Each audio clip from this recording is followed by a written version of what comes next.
In order to protect the ancient Chinese from invading Mongolians, an elaborate barrier thousands of miles long was constructed.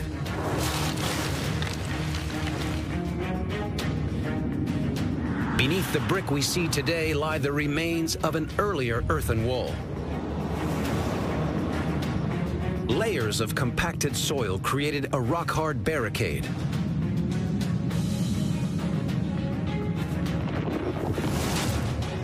Thin reed mats separated the layers for stability and drainage. These multi-layered earth walls rose up nearly 20 feet tall.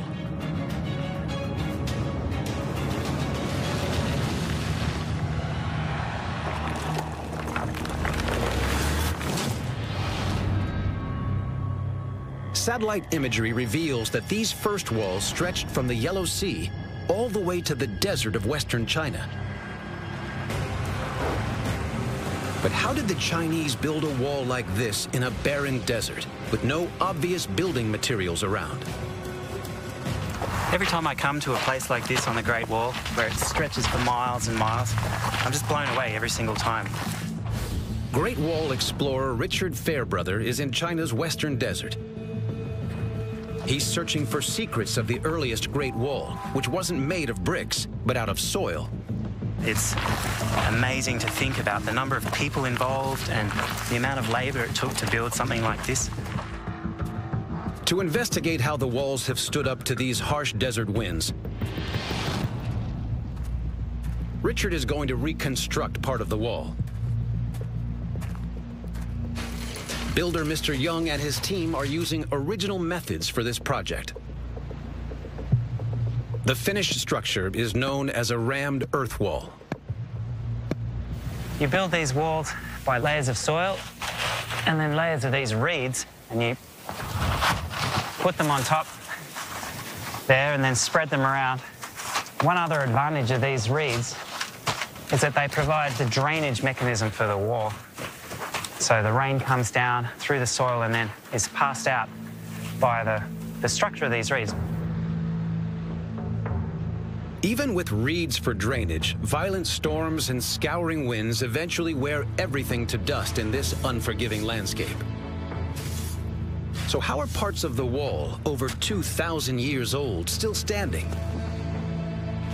Lab tests reveal that the desert soil known as less has a special property thanks in part to the crushed shells of long-dead snails. Loess is rich in calcium carbonate, and when that's exposed to water, it gives the wall or the soil a self-cementing characteristic. The ancient builders unknowingly made use of this clever chemistry to build a wall that stood for millennia. The purpose of the ramming is to compress the loess together and give it that tremendous strength that these rammed earth walls are known for. If you had to do it all day long in the blazing desert sun, I think you'd be pretty knackered by the end.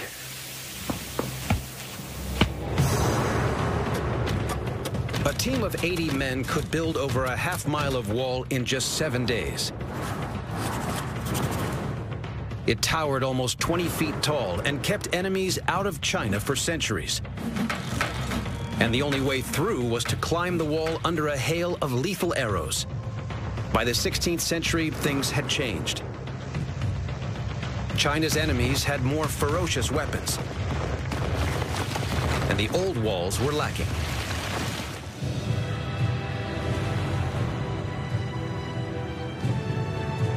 They already had a lot of wall, so what was the next option?